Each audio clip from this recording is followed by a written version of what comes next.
Sometimes you choose a boatyard based on price and availability of certain services.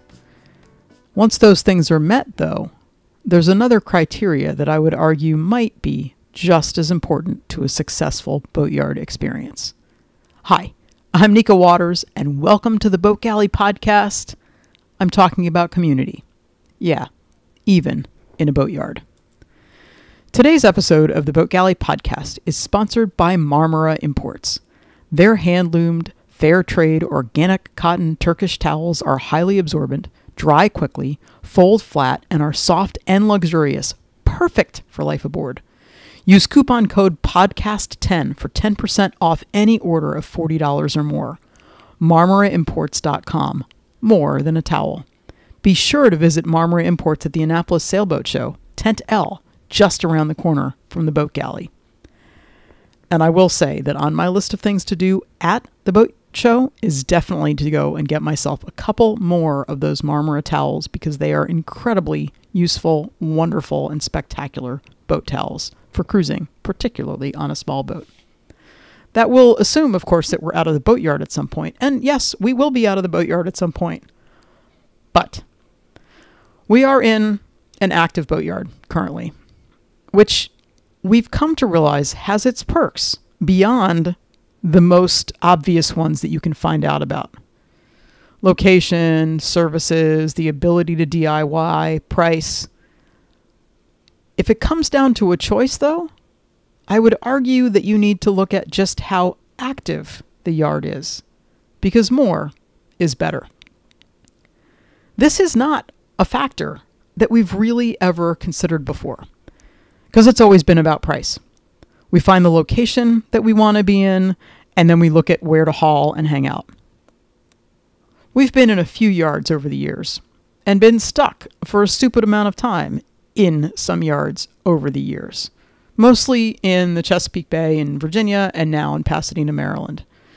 You would think that we would have this what makes a good yard thing all sorted out.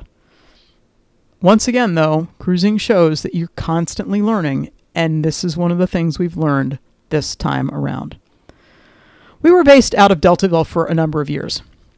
We had been attracted by the sheer number of options for marinas and boatyards back in the early 2000s, and then we got enticed into joining Fishing Bay Yacht Club, which is still arguably one of the best decisions that we ever made. We lived in landlocked Charlottesville, Virginia, and was hard to find a cruising accessible place much closer than the 3 hours that it took to drive to Deltaville. And the other thing with Deltaville was that it had the added bonus of offering very, very easy access to the bay. Within 15 minutes of leaving the dock, we could be fully in the open Chesapeake Bay. No need for 5 or 6 miles or more of winding out a river like we had when we were in York River. Deltaville has its challenges. Despite its reputation as a solid cruiser spot, it's a really, really tough place without a car. Before COVID, there used to be a shuttle that would take you places like the grocery store and hardware store, but otherwise, any public access dinghy dock or even paid access through a marina lands you a good 2-mile plus walk. Okay, it's flat, but it's still more than 2 miles away from these essentials. The grocery store is even further away. It's not easy access. And there's no Uber, there's no car rental place. Public transport does not exist anymore, not even to get you to the Richmond airport. So if you're a cruiser and are thinking about Deltaville, just keep that in mind. We always had a car there, so those challenges did not bother us. In Deltaville, we also loved both that at Deagle's, which doesn't exist anymore, and True North, which is now Broad Creek Marina and Boat Works, those allow you to DIY. Which is great. It's harder and harder to find a yard that will allow you to DIY. But what we didn't consider in those places was the fact that essentially there was nobody else there doing work. Okay, maybe there was some yard activity with employees of the yard, but other boat owners working on their vessels? Nope. There were lots and lots and lots and lots of days and nights and weekends when we saw not a single other not yard employee working. Some days, in fact, not even yard employees were visibly active, probably because they were in a different part of the yard or they were down below on boats, but we didn't see activity at all. Contrast this with the yard where we are now. Oak Marina in Pasadena, Maryland. The location is blech. Okay, it's much easier access to an airport. Uber is alive and well. You can fairly easily grab a rental car to go and keep with you to do your errands. But you definitely still need access to a car or a bike because there's nothing within walking distance. The hardware store? Not even a really good one. Being able to do your own work is fantastic, as is the capability of the yard to do almost anything you might need done, which is not an easily found combination. But the thing that makes Oak Harbor stand out to us is the number of other people around doing work on their boats. Yes, the yard crew is busy all the time. The lift is going, the crane is active, and there's lots and lots of bustle as work happens on boats all over.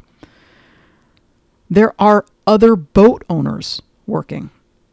There's the family with 2 small kids on the Alberg 33, just a few yards away. They're getting the boat ready to go to the Bahamas this winter. There's a couple on a Hylas 44 that just splashed their boat a month ago after a year's refit. They are preparing for a 5-year adventure to the Med. There's a Swan 41 that just hauled out where their owners are busy getting the boat ready to go for a rest and hang out for a while they go to California to be with family. There's a couple on a Seaward 26 talking about which dinghy to get, the couple on the Slocum 43 fresh off an inaugural winter in the Bahamas.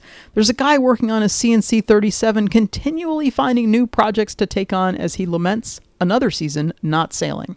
And this is just the start. These are just the people we've gotten to know a little bit. This past Saturday, as I struggled to remove the mastering from the deck, I picked my head up for a break.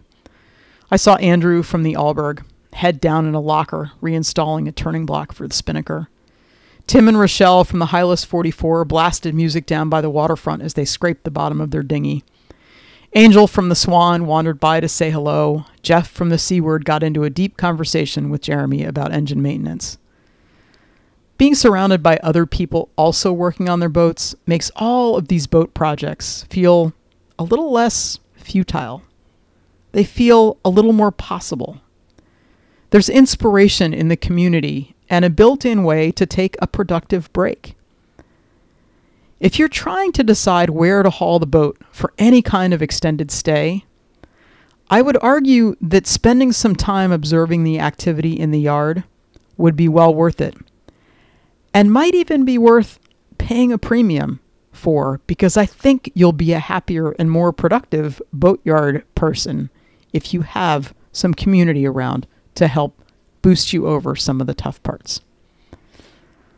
I can't wait to share an anchorage with you when neither one of us is in the boatyard. Or if we're in the boatyard together, let's have a potluck and do something together, because it is, after all about community. Thank you so much for listening to the Boat Galley podcast. We love hearing from our listeners. We love it when you share us with your friends. We love it when you don't forget to subscribe in your favorite podcast app. Have the most spectacular week.